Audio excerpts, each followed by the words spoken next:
Hey everybody, welcome back to the Modern Trumpeter Podcast. Today we get to speak with the legendary jazz trumpeter Randy Brecker. It was exciting to hear about how he got his start and the opportunities that were available to him early on in his life and his career that really propelled him forward. The biggest theme between all of these interviews that I see is the power of relationships, and you'll get to see in this interview how the relationships he formed really helped take him from one gig to another. Jazz trumpeter and composer Randy Brecker has helped shape the sound of jazz, R&B, and rock over 6 decades. His trumpet and flugelhorn performances have graced hundreds of albums by a wide range of artists from James Taylor, Bruce Springsteen, Parliament Funkadelic, Frank Sinatra, Steely Dan, Jaco Pastorius, Frank Zappa, and many more. In 1967, he ventured into jazz rock with the band Blood, Sweat, and Tears, but left to join Horace Silver, and after Horace Silver, Randy also joined Art Blakey's Jazz Messengers.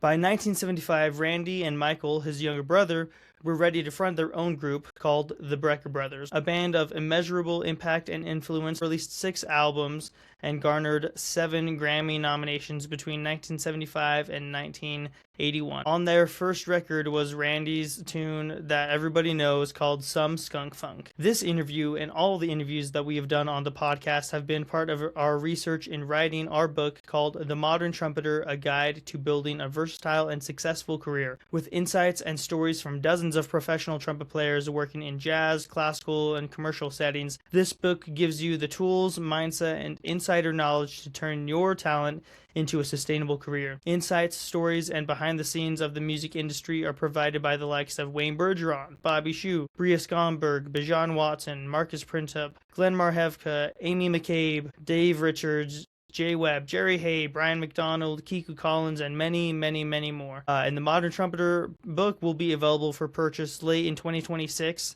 Check out our Instagram at Modern Trumpeter and our website, moderntrumpeter.com, for further information, details, and updates. And now, here is my interview with Randy Brecker.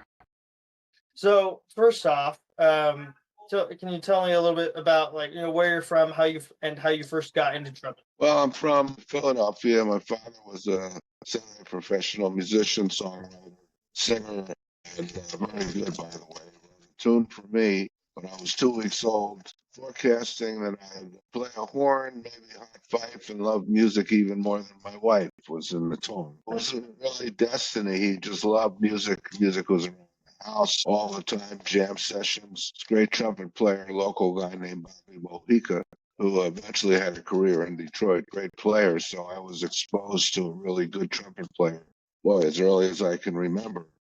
Of course, Philadelphia was a great place to go hear music, so he took me to hear everyone. So I had the best of the best and heard a lot of live music, and his record collection I took when I was 8, I think. It was around then that I got my first trumpet and a record player in my room. And I had the idea to take some of his records and just play along. Everything just took off from there. I studied with a couple great trumpet teachers, Sigmund Herring from the Philadelphia Orchestra, and then Tony Marcion, who was only several years older than I was, but he was a wonderful classical trumpet player, but he had a jazz musician's personality. He also taught Lee Morgan and many others. So I just had the best possible upbringing in that respect. Yeah, definitely. Was there ever a moment where you were like, yeah, I'm going to make trumpet my career, or was it always that way for you? Well, it was always kind of that way, but on the other side of the coin, since he was also an attorney, he was nervous about, he had made a decision that he wanted to not take a chance on the music industry, even at that point. So he trained himself as an attorney. On one hand, he was encouraging me. On the other hand, he would say, well, it's a tough living. When I went to school, I was in communications. I was in liberal arts, but the main thing was still music. When I was 15, I set out for Indiana University at the Stan Kenton band camp for 2 weeks. So that was really when I decided, well, this is really what I want to do, because everybody was so cool and they had hip shoes. And I met Donald Byrd and everyone from Stan's band, trumpeter Marvin Stam was my band director. And like I said, there was Dave Sanborn was there, and Don Grolnick and Lou Marini and Keith Jarrett, and pretty much by then I was hooked. So I went to school at Indiana. They had a great music department with a lot of huge endowments. The round building had just opened, and we had a great band. I'll just tell you, leading up, because there was some fortuitous events that really helped my career. Number one was the Notre Dame Jazz Festival was the big festival we all looked forward to going, and it was competitive. And in 1965, we had a particularly good band led by Jerry Coker, and we won the festival, and I won a trumpet award. And Clark Terry, who was a judge, gave me the award. I was very proud. Several of us won an award, and we were awarded a State Department tour if we wanted it. It's a 4-month tour in the Middle East and Asia. And in uh, February of 1966, instead of going back for my last semester off, we went to the Middle East and Asia. And that was the most fascinating trip I think I've ever taken, partially because we were so young, but it still was very opening to go to all the Arab countries in India, Pakistan, Sri Lanka. We ended up in Greece. We were cooking by then. We had great players, great drummer, Stan Gage, Gary Campbell, and tenor saxophone, great rhythm section. We just were good. And we recorded in Greece. I still have the LP. But here was the thing. At the end of the tour, there was advertised in Downbeat, like several days later, first international jazz competition, and this is where the happenstance came in. The judges were starting from the bottom up, I suppose. Ron Carter, Mel Lewis, Joe Zawinul, Cannonball Adderley, J.J. Johnson, and Art Farmer. So several of us, particularly the improvisers, made our way to the festival and competed. And the interesting thing there was we were there for about 10 days, and some of the other musicians, all, I was probably 18 or so, and there were some younger, some a couple of years older. But we met many, many young musicians there that later helped me in my career. People like, well, I'll forget some, but I'll just reel some off. The 17-year-old Miroslav Vitus, George Mraz, John Hammer, Eddie Daniels, Echo Ambrosetti, Joachim Kuhn, Tomasz Stanko, Jiggs Wiggum, Claudio Roditi, and many other great Euro musicians who were well known then. And that really just did wonders. I won the second prize. Frank was 5 years older than me. He was a little more developed, and he beat me by a tenth of a point. He admitted years later we're still friends and stay in touch. But that was just a stroke of happenstance. So I decided to go back to New York instead of going back to Indiana University. I went to New York City. It seemed like a good time to try and go there since I had met all these people. And sure enough, when I arrived, Clark Terry called soon after I arrived, asked me to join his big band. Marvin was already there getting studio work. There was a lot of work there, and he used me kind of as a sub. So I got in on things pretty quickly. Ron Carter called me for some gigs, and word got around pretty quickly that there was a so-called new young guy in town. So I had a pretty easy time of it. And a lot of the guys came over. Miroslav came over, George. So we were kind of a clump of new guys in town, and we helped each other.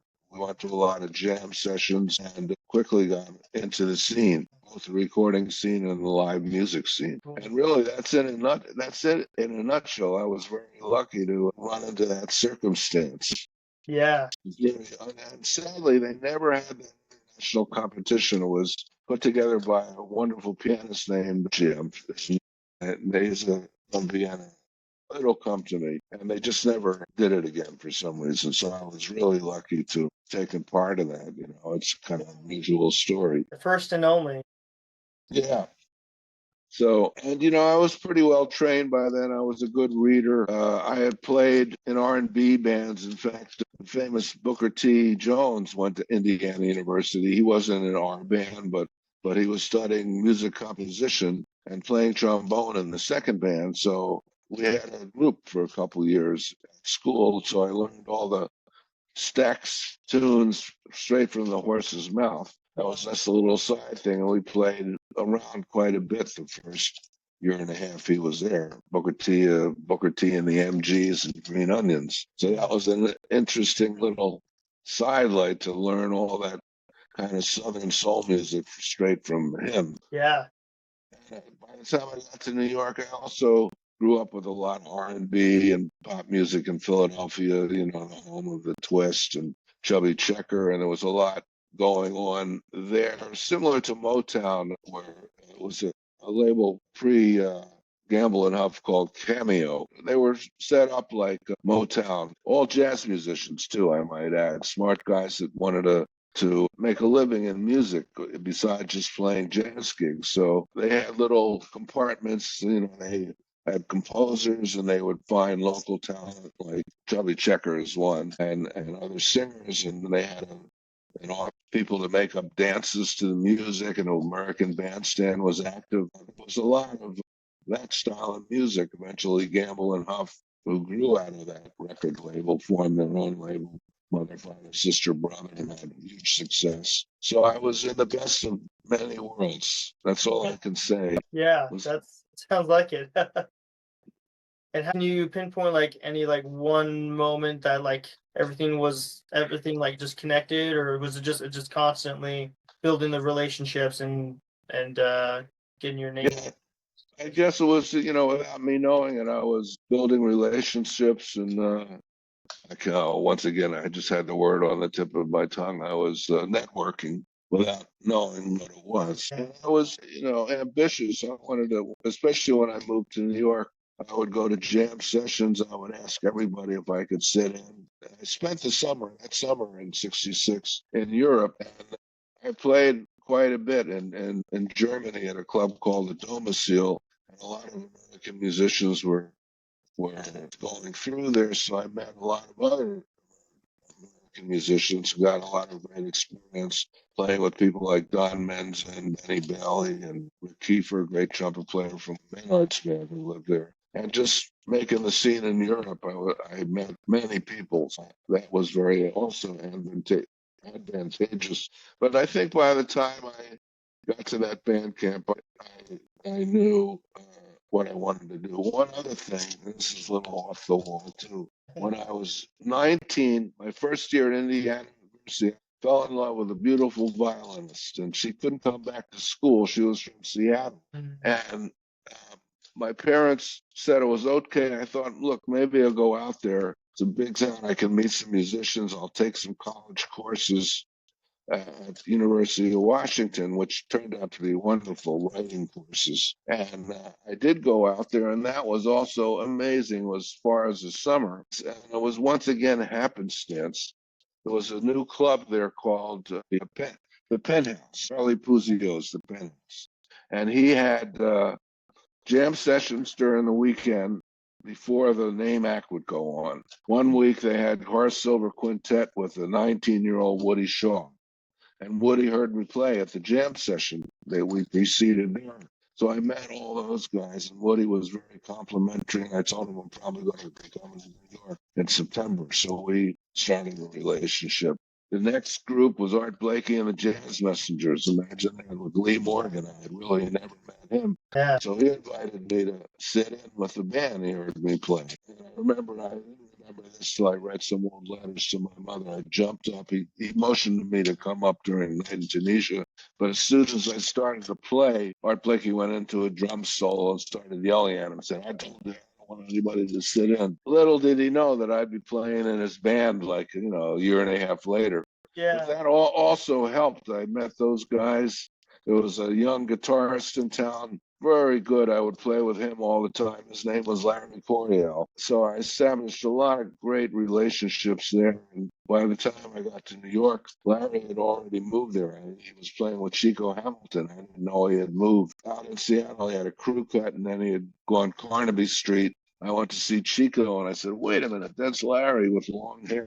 So, and he had one of the first jazz rock bands called the Free Spirits, and I would go play with them all the time at a place called the Scene. It was like the sixth member, and that's when that jazz rock thing really started happening. And I ended up being called to join the first Blood, Sweat, and Tears because my name got around pretty quickly, and it all just kind of gelled together, until I was working both sides of the fence, so to speak. Yeah. Yeah, it was an exciting time because the culture was changing with the Beatles and the Stones and the way everybody dressed. Long hair was the thing. In a way, it was tragic because when I came to town, Vincent Mel's band was all suit and tie, you know.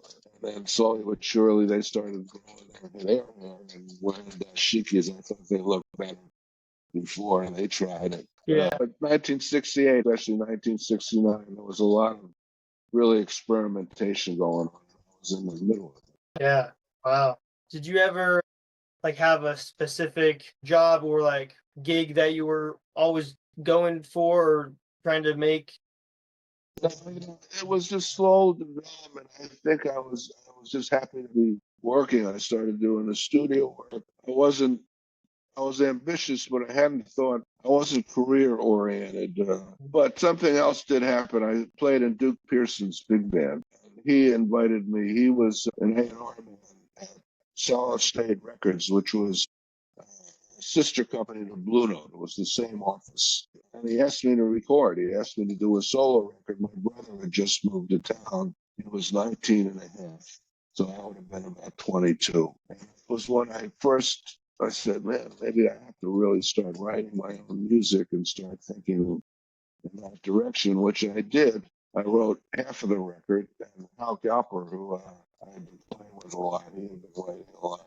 But the difference was from the typical Blue Note records, we did some soul and fusion music. I wrote some jazz tunes, but I also invited Bernard Purdy, who I had done sessions with, and the great Chuck Rainey on bass to do some funk tunes. And Duke Pearson was very, at first, against it. He had never heard of those guys, but he was blown away when they got to the studio and they laid down and shuffled, and Duke flipped out. And the record came out really pretty well. It's kind of a classic. People still refer to it. It's called Score. So that's when I started to write. I got a piano up to my room and I started to write in different styles. And then when I moved to my loft, which was a lot bigger, I got a clavinet and electric piano. Rhodes. By then I played with Stevie Wonder for about 9 months, so I was present to see how he operated and learned so much from going on the road with him. Yeah. And eventually I joined Horace Silver. I left Blood, Sweat, and Tears for Horace Silver with Billy Cobham in the band and John B. Williams and Benny Maupin. That was a great band. So I was getting a lot of real experience, seeing how Horace was a pretty strict band leader, but he gave us some reins to do what we wanted on certain tunes. So I was learning as I went. Yeah. Eventually, Billy became a band leader, had a lot of success with Mahavishnu Orchestra. He really taught me a lot as far as band leading. We traveled all over the world. And there was a little interim in there where Horace, before I joined Billy, where Horace broke up the band all of a sudden. And my brother had met a trombone player named Barry Rogers, who in turn had met two singer-songwriters. And there was a band called Dreams, and they were looking for a drummer and a trumpet player. And we've just been firing off the Horace band because Horace broke it up and was moving to California. So we joined this group called Dreams, and we became the house band at a large club in New York called the Village Gate. Eventually got signed to Columbia Records. Clive Davis heard us quite a bit, and he signed us to the label. Miles would come down and hear us on wah-wah pen one. It was pretty advanced. So we did that also for a couple years, and that really solidified, because eventually Will Lee joined the band. Chuck Rainey was in the band for a while. Don Rolnick was in the band, and that kind of solidified our studio careers as horn players, because a lot of contractors came down to the gig. So that was also very instrumental. I didn't want to leave that out. Then John McLaughlin got Billy. He was my Vishnu Orchestra. So we eventually broke up, and then we rejoined. So that was great again with Will Lee, my brother. We did several records. A young Alvin Queen, who's been very successful in Europe. So it's interesting to see how one gig led to another, but I was still doing a lot of studio work, so my name was out there. And we were working a lot. And some of it was just good luck, happenstance. We were in the right place at the right time. Yeah. And eventually, let me just say this. Let me think what year this was. 1974, 1975. I got a call from a guy named Steve Becker. And that's right at this time I had been writing. I was really inspired to write, knew I wanted to make a record because I had met the perfect people. Dave Sanborn, my old friend. I knew exactly who I wanted to write for and what I wanted, not what I wanted to write, but I spent many hours at the keyboard and I ended up with 9 tunes. And the band being my brother on tenor, Dave Sanborn, we had stayed friends all these years from band camp. He had been playing with Paul Butterfield. So we saw each other a lot on gigs, especially when I was with Blood, Sweat, and Tears. Me, Don Grolnick from the band camp, Will Lee, who I called to come up and enter to Opera Dreams. He was great. He's still the busiest bass player in New York. On the record, Harvey Mason, who I had met through Horace, he was going to Berkeley, through Jan Hammer, who was still in Boston, who I had met at the International Jazz Competition. So amazing how everything's connected. Invited him to play on the record. And we had Ralph McDonald. I got called by, this is interesting too, I got called by a guy named Steve Becker, who had just signed a production deal with Clive Davis, who had signed us Columbia and had gotten fired from Columbia under serious charges of payola and this, blah, blah, blah, but he was found innocent. And he started a new record company just at that moment called Arista Records. And this gentleman was charged to hire guys. And he said that Clive had been hearing about the music I had been writing because we'd been rehearsing all the time. And word got around that the band was a smaller kind of, New York was a smaller place back then. There weren't so many musicians there. And he said, he wants to sign you guys. You won't have to do a demo. I had 9 tunes, among them Skunk Funk, Sponge, Picture of Many Faces, all the tunes that ended up on the first record. But the caveat was, he wants one thing though. He wants you to call the band the Brecker Brothers. And I said, wait a minute, no, it's supposed to be a solo record. I mean, my brother's going to be in the band, but they're 3 horns, Sanborn, so it'll look funny. But Clive was a smart guy. He knew how to smell talent and money and sales. They wouldn't relent. So he named the band. I finally, about 10 days later, said, okay, it was supposed to be my solo record, but call it the Brecker Brothers. And that wasn't all. He called me up to his office. We recorded the 9 tunes. We really were professional by then. We knew how to do it. Yeah.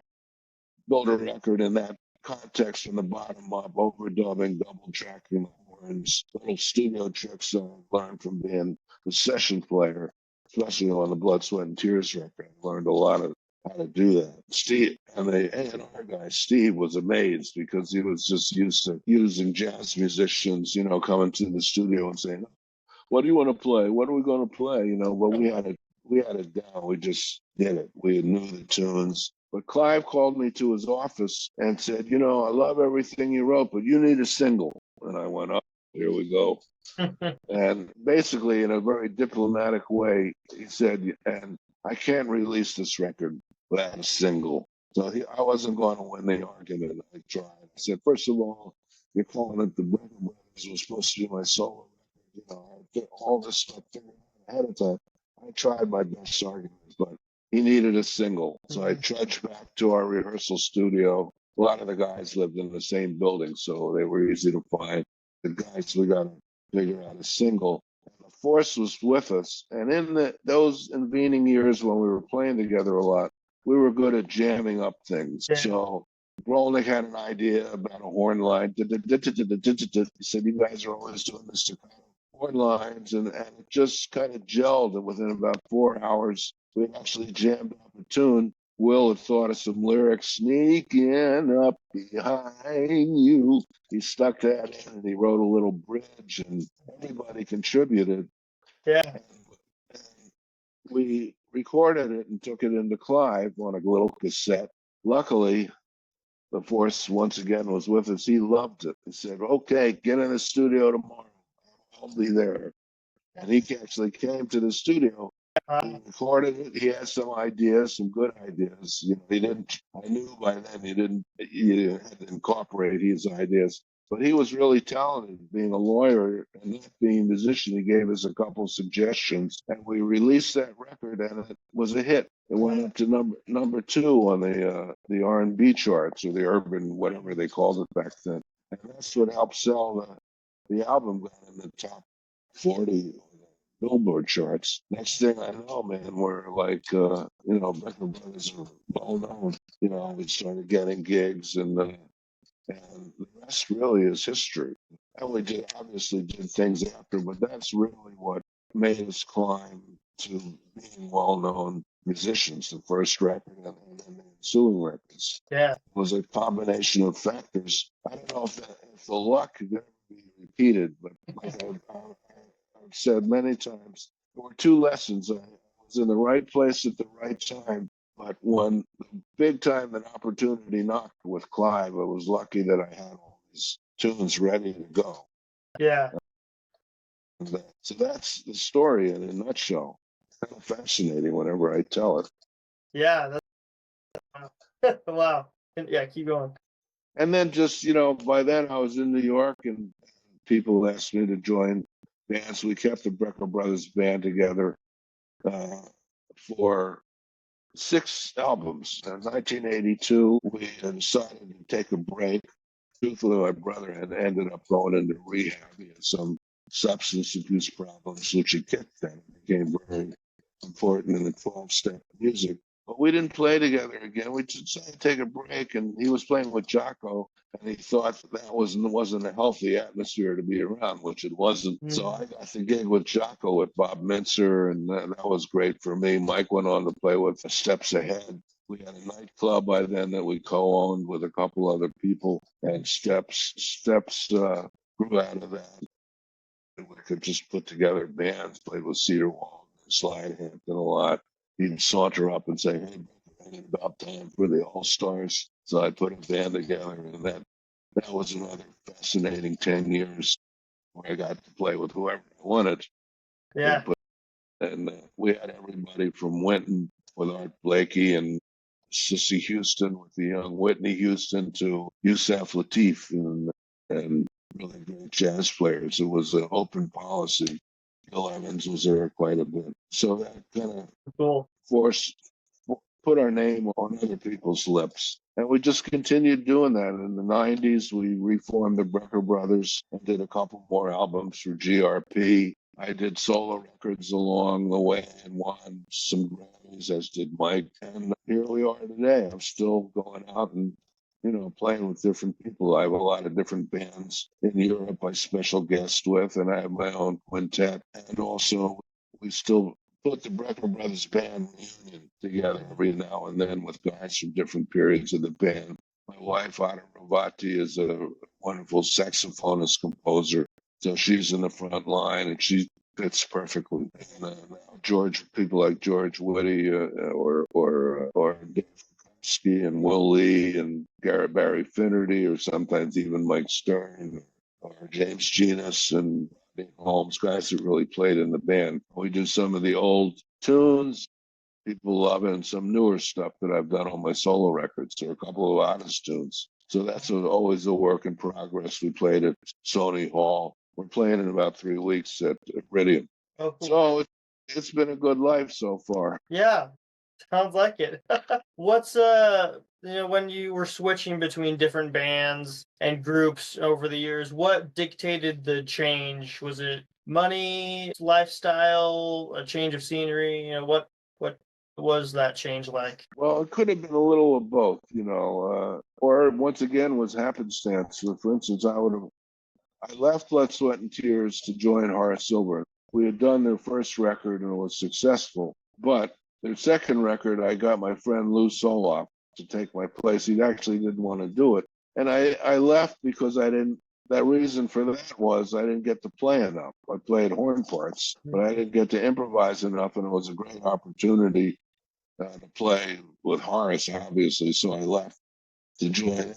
But after I left, they had 3 huge hits, and their salary went up 5,000%, and I was making nothing with Horace. So I think that imprinted in my brain. Well, that aspect uh, in there. And at the time, my musician friends, I remember Randy tape grabbing me by my lapel when I went into the musician bar, saying, "Were you crazy? Were you crazy?" Because they had their next record sold 11 million copies and got a Grammy for Record of the Year, and I was making 250. They were making 5,000 a week, and I was making 250 with silver. And he took taxes out. We had to pay for our hotels. 250. That was a good lesson. So there's one reason right there why I didn't want to get in that position again. I wanted to play my business chops a little better. But in the long run, it was the best thing I could have done because I think, matured as a musician, and playing with Horace was great. Billy Cobham clearly became close, and Benny. So that in the long run, that was by far the right decision. So sometimes it's that, and sometimes, yeah, you just have been with the situation. I always liked doing a lot of different things. And not just being a band leader. That was a conscious decision because most band leaders led a tough life. I wanted to be a band leader sometimes, and other times, and this worked out well because I worked more than most band leaders could only do that. You know, the famous band leaders, Chick said this when he decided to be a band leader. He missed out on a lot of other things he could have done as a sideman or a special guest. Yeah. And I saw that from others, you know, that could just do what they just have a band. And that just wasn't for me. I wanted to play more and play in a lot of different bands as a special guest. And that's what I did. I used to call myself the professional special guest. As a result, I have all these groups that I could put together where they still ask me to go to Europe, and they're all very good. Yeah. You know, really good. And on occasion, I lead my own band. I have the best of both worlds. So that was a conscious decision. Okay. And reasons for leaving other situations is it's everything. Money. Maybe you got a gig that paid more, or the music was you wanted to play. But I've been pretty consistent the last 30 or 40 years. I've been playing with a lot of bands for many years. And then I might find a good one and add one onto the list if they ask me to play with them. Yeah. Okay. You just rotate kind of between. Yeah, I'm just busy here. I do my own booking. That's difficult. But I don't have a manager telling me what to do. When email and technology came to the fore, you know, I'm in the living room now. I spend all day handling gigs, taking emails, trying to build up a schedule without being away too long. And at night, I go down to the studio in the practice room and play all day. I found when I started, really, I had managers for quite a few years, but when I started doing it myself and left no stone unturned, and that was also a big plus, although it is time consuming. And the more I do that, you know, I can't say I love to do it, but I've seen the benefits of doing things yourself. Right. Yeah. So that's also a big part of it. Yeah. So what are some other, we were talking about how your business kind of side of things, you're like, oh, I wish I maybe would have stayed there. That would have been smarter to stay with blood, sweat, and tears from a business standpoint. You had to learn that lesson and everything worked out. What were some other business aspects of your career that you learned along the way? Well, I learned it can go the other way. Like we were just talking about that last night with my family, because I had by then, in a certain period of time in the 70s, I went back to play with my old friend Larry Coryell in the 11th House. And that was a great band. When Alphonse Mouzon, we did a couple records. But then I was also playing with Eumir Deodato as a studio player. He had gotten a big hit with the theme from 2001, the movie. Was number one on the charts. He was very successful. He had a great band full of all my friends, studio cats, John Tropez. I remember Bob Milliken on trumpet. And he was going to, as a result of his record, and I played on a lot of his records, he was going to start touring. And I thought, oh, well, this time I don't want to miss out because he's got a number one record and he's real successful. So I left Larry's band, and this worked out in the opposite direction because after I left, I got my friend Mike Lawrence to take my place, wonderful trumpet player. And Deodato never really wanted to work. He talked a good game. We did a couple tours, but then decided he just wanted to stay in New York and studio work, which we were all doing. So I lost my gig with Larry, and it didn't work out like I figured. So sometimes you just don't know. It is the music business. Yeah, Uh, you just try to make the best decision. And all in all, it's all worked out great. I eventually ended up working with Larry again. We were really close friends till he passed away, and we did one last record together, which we had big plans. And both he and Alphonse sadly passed away after we went to St. Augustine and did a very fine record. I can't remember what it's called. Seven Secrets, I think it's called. So I was good at maintaining relationships with people because I like them, you know. My close musical friends stayed close musical friends. I never made enemies. yeah, yeah. So it's all very connected, and there were all different reasons. You know, sometimes just the band didn't work out. We lost somebody. The music business is very volatile, especially these days. It's very confusing. My story doesn't necessarily work for young musicians today. Of course, you want to get your name out there. But with streaming and all the platforms and all the schools, there are hundreds and thousands of musicians. It's become global. So you're competing with everybody all over the world. So you really have to work hard on social media to get your name out there and do music you really love to perform, and just never give up. Get it out there all the time, every day. Put posts, which I don't do. I'm too old for that now, but I enjoy seeing what young people do. And my story, has relevance, but it's not quite the same as it was, in this 21st century with all the technology. But people do, rise above the fray and become influencers and can collect thousands and millions of fans on their streaming platforms. Yeah, it's crazy. It's so much different than when you were building your career and going through it. It was all one-on-one and no machines and no platforms. So you really also had to get out there. But today you have to get out there digitally on everything. Yeah. And keep it going. There's one record I did. I'll mention this as an example. I mentioned it to my wife who just released something. I did a record for a guy named Luis Milan, a Brazilian composer, and an old friend of mine, Arnaldo Di Soltero. He lives in Brazil, was a producer. And this came out a couple years ago. But on all the platforms, every day there's something about that record. 2 years later, almost too much. He'll mention every radio station that plays it. It's just in front of your face all the time. And really, that's, sometimes I get I say enough already, but that's really in a nutshell what you have to do. Yeah. Just never give up with your project. Just don't put it out there for a month and then forget about it. You got to keep coming back to it. Be good advice. Yeah, I'll keep that in mind as I'm working on this project. It's been a fun journey to talk to so many different trumpet players about their careers, old and young, and kind of what they're doing. Some people at the end of their career, some in the middle, and some at the beginning. And it's cool to see how even though you, like, for example, for yourself, like, where things were so different, there's still like things you can take away from your sure still apply for these young musicians too. Yeah, well, I think it'll be really interesting. This is a book I'll run and read, so just keep doing what you're doing there. Thank you. Appreciate it. Maybe one more question. Is there anything that you wish you knew when you were first starting out your career? Well, I wish I knew that you got to spend a lot of time on that horn. This is not, this is not pertaining to business. You got to leave time for the horn and work on it every day. I'm lucky that I have no real serious chop problems just because I try to play relatively correctly, but I spend every day. I might take a day or two off, but I'm still working on the trumpet. It was funny.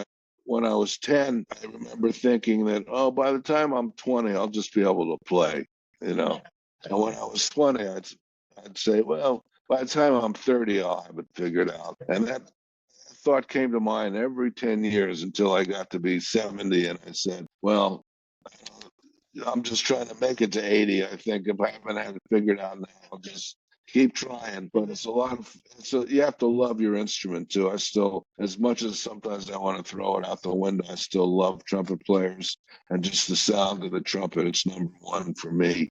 And I get inspired by all the young guys, and it works both ways. Yeah, that's great. But I played my cards pretty well, I think, in my career. I just had a natural affinity with people, and I was an observer, so I stood back and see how other people behaved and how they did their work, and I had the right upbringing, and a lot of good pieces came together, I think. Yeah.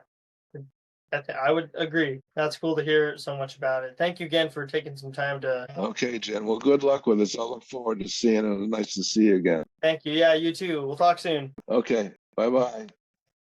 Once again, thank you so much to Randy Brecker for being willing to sit down and chat with us, tell us more about his career, his insights on how to make the trumpet a living in the modern day and age.